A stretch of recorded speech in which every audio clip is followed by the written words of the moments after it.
doesn't get much better than exploring the wilderness in your four-wheel drive vehicle. Here are my top 3 four-wheel drive day trip spots from Brisbane. I came from the mud, there's dirt on my hands, strong like a tree, there's roots where I stand.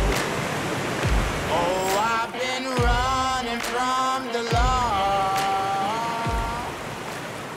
The first spot on my list has to be Brisbane Island, as its close proximity to Brisbane and access to four-wheel drive beaches doesn't get much better than this. Any great Brisbane trip, in my opinion, starts off on the inland track. This is well worth the adventure as it's a little bit more challenging.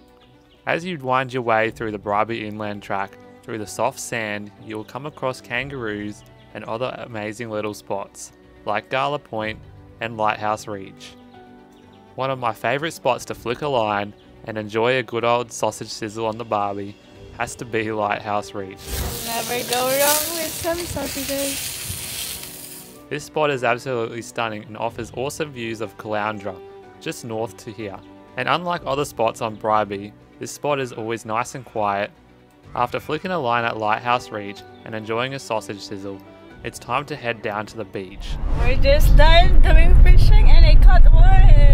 How many did you caught? Cut. You don't know how many. Too many. Yeah, too many fish. Count. I caught too many. Yeah. And right now we're heading to the beach. This spot is absolutely stunning, and this is where most people will end up for the rest of the day.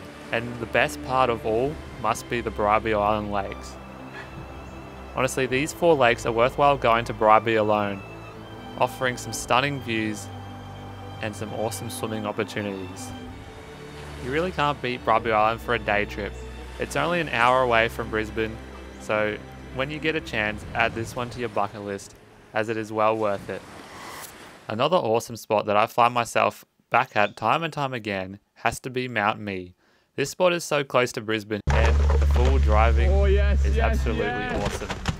All great adventures to Mount Me start off at the gantry. The gantry originally part of a large timber mill that operated in the early 1900s. It was used to process timber from the surrounding Diagula National Park.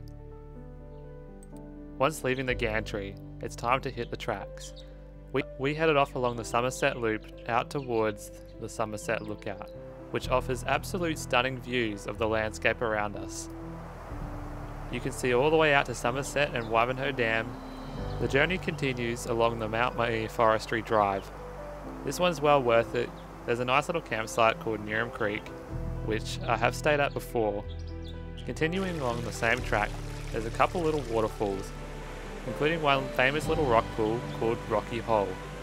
Rocky Hole is a crystal clear swimming hole that is perfect for a summer dip and really is an amazing spot considering how close it is to Brisbane.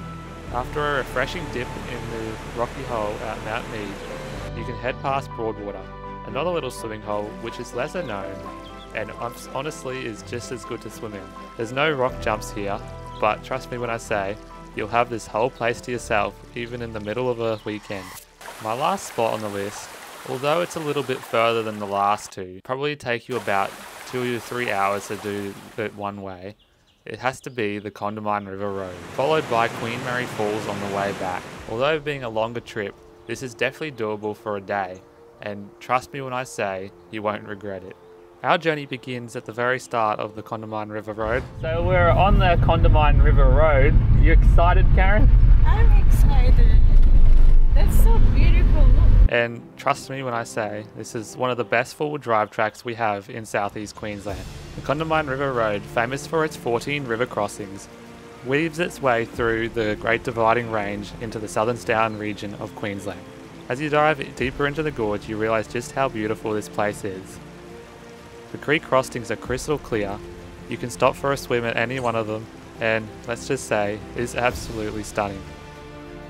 Once you've finished up at the Condamine River Road, you can head off towards Queen Mary Falls. Although not one of the highest waterfalls around, only sitting at 40 metres, Queen Mary Falls is picture perfect, and is exactly what you would imagine when you think of a waterfall. If not just for Queen Mary Falls, the drive back through on the Falls Drive is absolutely stunning. You can see back down towards the Condamine River Road where you came through earlier, and it's absolutely amazing to think just how vast this landscape really is. If you want to see the full length videos for each one of these clips that you've seen in the video, check out the description below.